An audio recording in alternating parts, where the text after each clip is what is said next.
নমস্কার বন্ধুরা, welcome back to my channel. আজ আমি আপনাদের সঙ্গে শেয়ার করব কুমড়ো দিয়ে একদম নিরামিষ একটা দুর্দান্ত স্বাদের রেসিপি। খেতে ভীষণই টেস্টি, সাধারণ রেসিপির অসাধারণ স্বাদ। এখানে দেখুন কিছু কুমড়ো নিয়ে নিয়েছি আর কেটে নিয়েছি। এখানে 200 গ্রামের মতো কুমড়ো আছে। এখন একটা কড়া বসিয়ে দিচ্ছি। কড়ার মধ্যে দিয়ে দিচ্ছি 1 চামচ মতো গোটা জিরে। জিরেটাকে আমি ড্রাই রোস্ট করে নেব। এই একটা স্পেশাল মশলাই তৈরি হবে কুমড়োর সাধারণ রেসিপি অসাধারণ। কিভাবে করি আর কি মশলা ব্যবহার করি চলুন দেখে নিই। এখন জিরেটা ভাজা হয়ে গেছে, তুলে রেখেছি। কড়াটাকে আবার বসিয়ে দিয়েছি, দিয়ে দিচ্ছি আবারও 2 চামচ সর্ষের তেল, 1/2 চামচ গোটা জিরে ফোড়ন, তেজপাতা আর শুকনো লঙ্কা ফোড়ন। এখন ঠিক এই রকম সাইজের আমি আলু কেটে নিয়েছি, 3খানা ছোট ছোট আলু কেটে নিয়েছি। আলুটাকে আমি প্রথমে তেলের মধ্যে দিয়ে হালকা লালচে করে লো টু মিডিয়াম ফ্লেমে ভাজতে দেবো। আজকের কুমড়োর তরকারিতে আমি আলু ব্যবহার করছি। এবারে চলে যাব আমি কিছু মশলা তৈরি করে নেব। আমি শিলপাটাতে প্রথমে আদা আর কাঁচা লঙ্কাটা বেটে নিচ্ছি। আপনারা মিক্সির জারে বেটে নিতে পারেন। আমি শিলে বাটাটাই বেশি পছন্দ করি বন্ধুরা, খেতেও ভীষণই টেস্টি হয়।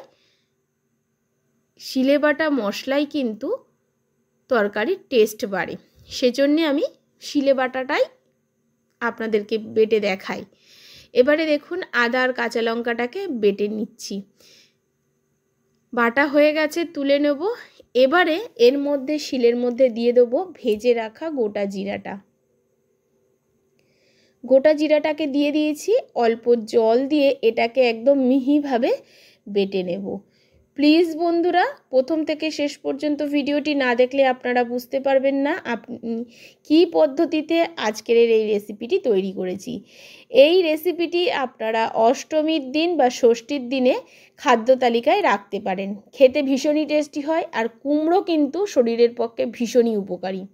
খুবই কম তেল মশলায় আমি রান্নাটা আজকে করে দেখাচ্ছি বন্ধুরা। আপনারা বলতেই পারেন একদম হেলদি রান্না। আপনি পরোটা দিয়ে খান বা লুচি দিয়ে খান, খেতে হবে ভীষণ টেস্টি। আর কথা বলতে বলতে আলুটা কিন্তু লালচে করে ভাজা হয়ে গেছে। এখন আলুটার মধ্যে আমি দিয়ে দিচ্ছি আদা আর কাঁচা লঙ্কা যে বেটে নিয়েছিলাম, সেই বাটাটা তেলের মধ্যে একটু দিয়ে দিলাম। এবারে একটু নাড়াচাড়া করে নেব, নিয়ে দিয়ে দেবো হিং। নিরামিষ তরকারিতে হিং দিলে তার টেস্ট কিন্তু দ্বিগুণ হয়।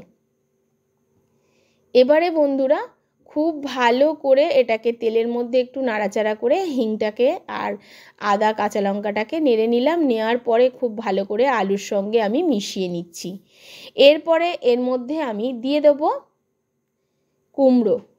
কেটে রেখেছিলাম যে কুমড়োটা, আমি কিন্তু কুমড়োটা আগে থেকে ভাজিনি, আমি একেবারে ভেজে নিয়েই কিন্তু তরকারিটা রান্না করব। আলাদা করে ভাজতে গেলে তেল কিন্তু প্রচুর নষ্ট হয় বন্ধুরা, এতে কিন্তু শরীরের পক্ষেও খুবই অপকারী। সেজন্যে আমি এখানে একসঙ্গে একই ফোড়নের মধ্যেই তরকারিটা করে দেখাচ্ছি।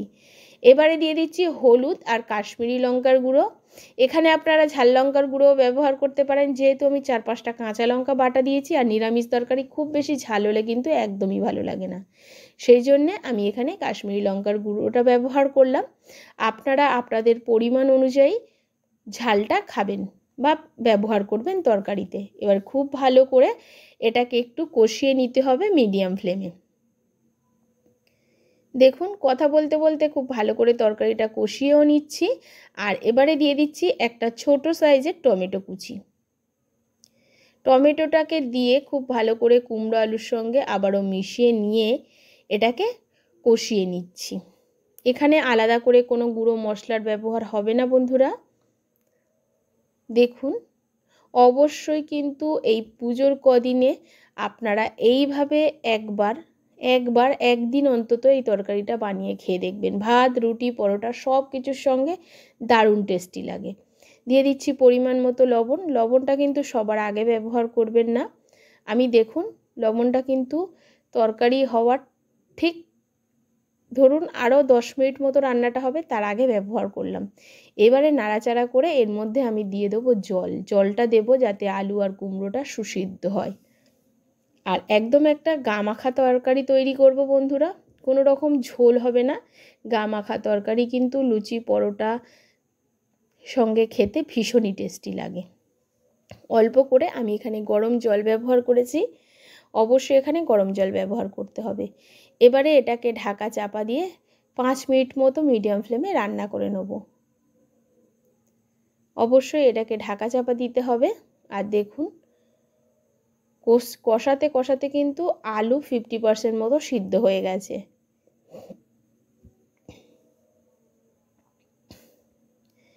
এবার এটাকে ঢাকা চাপা দিয়ে দিচ্ছি বন্ধুরা।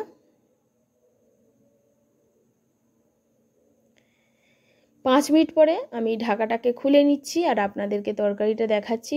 যেমনই সুন্দর একটা কালার এসছে, আর এটা কিন্তু একেবারে সুসিদ্ধ হয়ে গেছে আলু আর কুমড়োটা। এবারে হাই ফ্লেমে ফুটিয়ে নিতে হবে। আর এই হাই ফ্লেমে ফোটানোর সময় এর মধ্যে দিয়ে দেবো আগে থেকে সেই যে ভেজে আমি জিরেটাকে বেটে রেখেছিলাম সেই জিরা বাটাটা।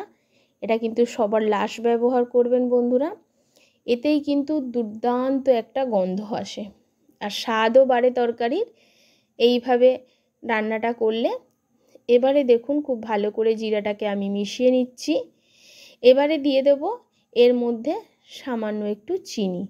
অবশ্যই এখানে টেস্টের ব্যালেন্সের জন্যে চিনিটা ব্যবহার করতে হবে, তবেই কিন্তু নিরামিষ তরকারির স্বাদ দুর্দান্ত আসবে। এবার একটু হাই ফ্লেমে ফুটিয়ে নেব। এখন আমাদের কিন্তু তরকারির মধ্যে সবার শেষে আপনারা চাইলে একটু গরম মশলা দিতে পারেন, তবে এখানে আমি একটু সামান্য কাসুরি মেথি ব্যবহার করব, তাতে সুন্দর একটা গন্ধ আসবে। সবার শেষে কাসুরি মেথিটাকে ছড়িয়ে দিয়ে আমি এটাকে নামিয়ে নেব। আগে থেকে কাসুরি মেথিটাকে আমি ড্রাই রোস্ট করে নিয়েছিলাম, সবার শেষে একটু ছড়িয়ে দিলাম। দিয়ে এটাকে খুব ভালো করে মিশিয়ে নিয়ে একটা পাত্রে আমি এখন তরকারিটাকে নামিয়ে দেখাবো বন্ধুরা যে কেমন হলো। দেখুন আপনাদের কাছে এই সময় যদি ধনেপাতা থাকে অবশ্যই দিয়ে দিতে পারেন, তবে আমার কাছে ধনেপাতাটা ছিল না। প্লিজ বন্ধুরা অবশ্যই জানাবেন আমার আজকের এই নিরামিষ কুমড়ো আলুর তরকারি আপনাদের কেমন লাগলো। যদি ভালো লাগে অবশ্যই একটা লাইক করবেন, শেয়ার করবেন আর কমেন্ট করে জানাতে ভুলবেন না আপনি কোথা থেকে আমার ভিডিওটি দেখছেন। অনেক অনেক শুভেচ্ছা জানিয়ে শেষ করছি।